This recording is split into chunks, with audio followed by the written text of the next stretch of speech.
حکایات و واقعات چینل کو سبسکرائب کیجیے، لائک کیجیے اور شیئر کیجیے تاکہ یہ نیک عمل ہم سب کے لیے صدقہ جاریہ بن جائے۔ شکریہ۔ الحمدللہ رب العالمین والصلاة والسلام علی حبیبہ الکریم وعلی آلہ الطیبین الطاہرین واصحابہ المکرمین اجمعین، اما بعد فاعوذ باللہ من الشیطان الرجیم، بسم اللہ الرحمن الرحیم، انما یرید اللہ لیذہب عنکم الرجس اہل البیت ویطہرکم تطہیرا۔ صدق اللہ مولانا العظیم۔ ترجمہ: اللہ تو یہی چاہتا ہے اے نبی کے گھر والوں کہ تم سے ہر ناپاکی دور فرما دے اور تمہیں خوب پاک صاف ستھرا کر دے۔ سامعین محترم، اہل بیت نبوت کے فضائل اور کمالات کا ذکر خود اللہ تعالیٰ نے اپنی کتاب قرآن کریم میں کیا ہے،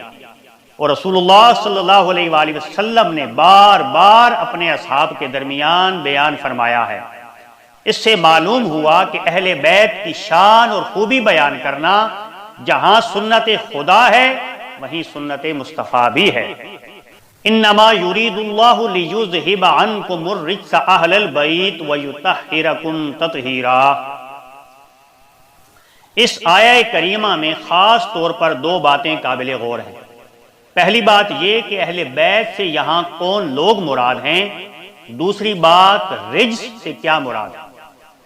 ایک روایت کے مطابق رجس سے مراد شیطان ہے، اور بعض روایتوں کے مطابق رجس کا اطلاق گناہ، عذاب اور نجاستوں پر ہوتا ہے، اور بعض نے رجس کا معنی شک لیا ہے۔ اس آیہ کریمہ میں اہل بیت سے مراد کون ہے؟ اس سلسلے میں مفسرین کرام کے اقوال مختلف ہیں۔ صحابہ، تابعین اور مفسرین کی ایک جماعت کا کہنا ہے کہ اہل بیت نبوت سے مراد حضرت مولا علی رضی اللہ تعالی عنہ، حضرت فاطمہ الزہرا رضی اللہ تعالی عنہا، حضرت امام حسن رضی اللہ تعالی عنہ اور حضرت امام حسین رضی اللہ تعالی عنہ ہیں۔ اور مفسرین کی دوسری جماعت کا کہنا ہے کہ اہل بیت نبوت سے مراد ازواج مطہرات ہیں۔ متعدد صحیح طریقوں سے ثابت ہے کہ ہمارے پیارے رسول حضرت محمد مصطفیٰ صلی اللہ علیہ وآلہ وسلم ایک مرتبہ تشریف لائے۔ آپ صلی اللہ علیہ وآلہ وسلم کے ساتھ حضرت علی، حضرت فاطمہ الزہرا اور حضرت امام حسن اور حضرت امام حسین رضی اللہ تعالی عنہم بھی تھے۔ ان میں سے ہر ایک دوسرے کا ہاتھ پکڑے ہوئے تھے۔ آقا علیہ الصلوۃ والسلام کاشانہ مبارک میں تشریف لائے، حضرت مولا علی اور حضرت فاطمہ الزہرا کو اپنے قریب سامنے بٹھایا، اور حضرت امام حسن اور حضرت امام حسین رضی اللہ تعالی عنہما کو ایک ران پر بٹھایا، پھر ان پر چادر مبارک لپیٹی اور یہ آیہ مبارکہ تلاوت کی، انما یرید اللہ لیذہب عنکم الرجس اہل البیت ویطہرکم تطہیرا۔ اور ایک روایت میں ہے کہ یوں فرمایا، اللہم ہؤلاء اہل بیتی فاذہب عنہم الرجس وطہرہم تطہیرا۔ یا اللہ، یہ میرے اہل بیت ہیں، ان سے ہر قسم کی ناپاکی دور فرما اور انہیں خوب پاک کر دے۔ اور جو حضرات اہل بیت سے 5 تن پاک مراد لیتے ہیں، ان کی دلیل یہ ہے کہ حضرت انس رضی اللہ تعالیٰ عنہ فرماتے ہیں، آقا علیہ الصلوۃ والسلام اس آیہ کریمہ کے نازل ہونے کے بعد جب فجر کی نماز کے لیے تشریف لے جاتے ہوئے حضرت فاطمہ الزہرا رضی اللہ تعالی عنہا کے گھر کے پاس سے گزرتے تو فرماتے، الصلاۃ اہل البیت، اے اہل بیت نماز پڑھو۔ پھر یہ آیہ کریمہ انما یرید اللہ یہ تلاوت فرماتے۔ صحابی رسول حضرت ابو سعید خدری رضی اللہ تعالیٰ عنہ فرماتے ہیں کہ آقا علیہ الصلوۃ والسلام اس آیت کے نازل ہونے کے بعد 40 روز تک صبح کے وقت حضرت فاطمہ الزہرا رضی اللہ تعالی عنہا کے دروازے پر تشریف لاتے اور فرماتے، السلام علیکم اہل البیت ورحمۃ اللہ وبرکاتہ، الصلاۃ رحمکم اللہ، یعنی اے اہل بیت تم پر اللہ کی سلامتی، رحمت اور برکت ہو، نماز پڑھو، اللہ تعالیٰ تم پر رحم فرمائے گا۔ پھر یہ آیہ کریمہ انما یرید اللہ تلاوت فرماتے۔ حضرت ابن عباس سے روایت ہے کہ 7 ماہ تک یہ معمول جاری رہا، ایک روایت میں 8 ماہ، اور رسول اللہ صلی اللہ علیہ وآلہ وسلم کی طرف سے تصریح ہے کہ اس آیت میں 5 تن پاک سے مراد اہل بیت ہے۔ حضرت علامہ یوسف بن اسماعیل نبہانی رضی اللہ تعالیٰ عنہ تحریر فرماتے ہیں کہ جمہور علماء کہتے ہیں کہ اس آیہ مبارکہ میں اہل بیت سے دونوں گروہ یعنی امہات المومنین اور اولاد اطہار مراد ہیں، تاکہ تمام دلائل پر عمل ہو جائے۔ امام بہقی نے اپنی سنن میں حضرت واصلہ بن اسقا جو اصحاب صفہ میں سے ہیں رضی اللہ تعالیٰ عنہ سے روایت کیا ہے کہ آقا علیہ الصلوۃ والسلام حضرت فاطمہ الزہرا رضی اللہ تعالی عنہا کے مکان پر تشریف لائے۔ آپ صلی اللہ علیہ وآلہ وسلم نے حضرت علی کرم اللہ وجہ الکریم اور حضرت فاطمہ الزہرا رضی اللہ تعالی عنہا کو اپنے سامنے قریب میں بٹھایا اور حضرات حسنین کریمین کو اپنی آغوش میں بٹھا لیا، پھر ان سب کو دامن رحمت میں لے کر آیہ تطہیر پڑھی، انما یرید اللہ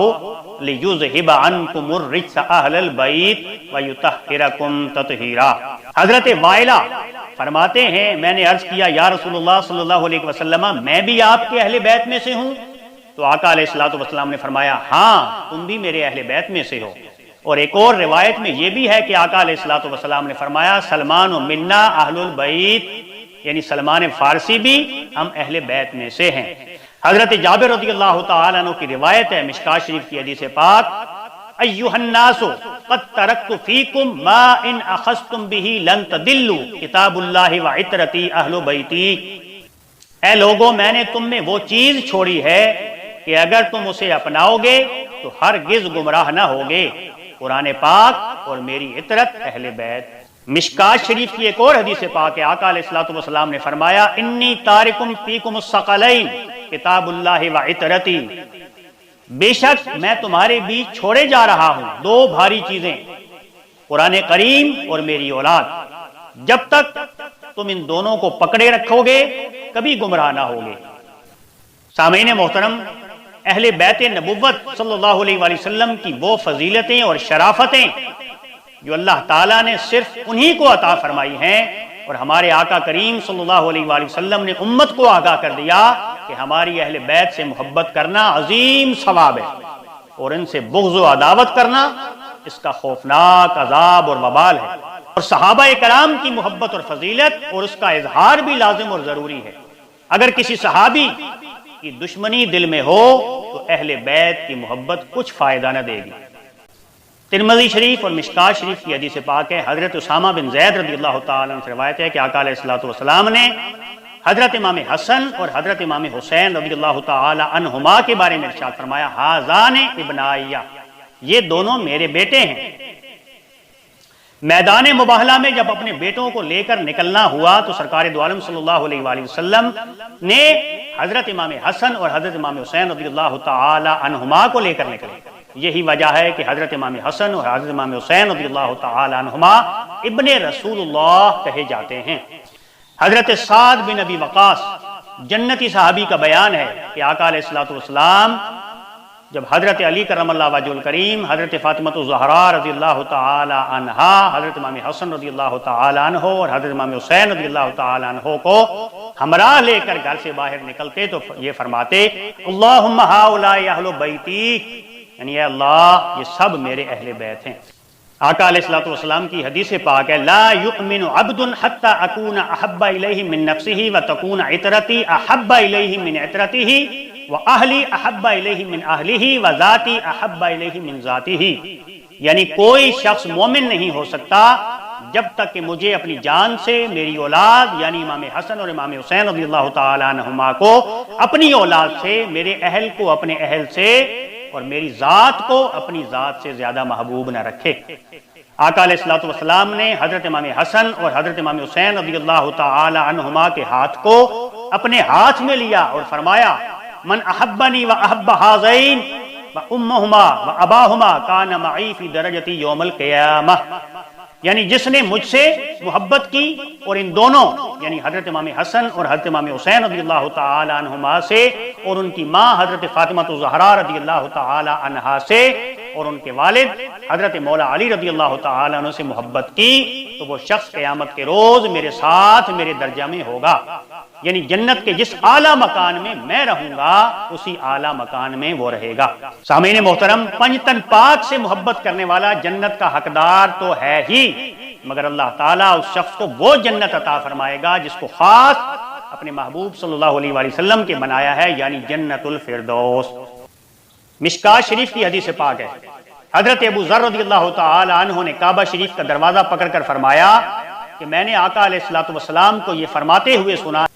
الا ان مثل اہل بیتی فیکم مثل سفینۃ نوح من رکبها نجا ومن تخلف عنها ہلاک، یعنی آگاہ ہو جاؤ کہ میرے اہل بیت کی مثال تم لوگوں کے لیے حضرت نوح علیہ السلام کی کشتی کی طرح ہے، جو شخص اس میں سوار ہوا اس نے نجات پائی اور جو شخص اس میں سوار نہ ہوا وہ ہلاک ہوا۔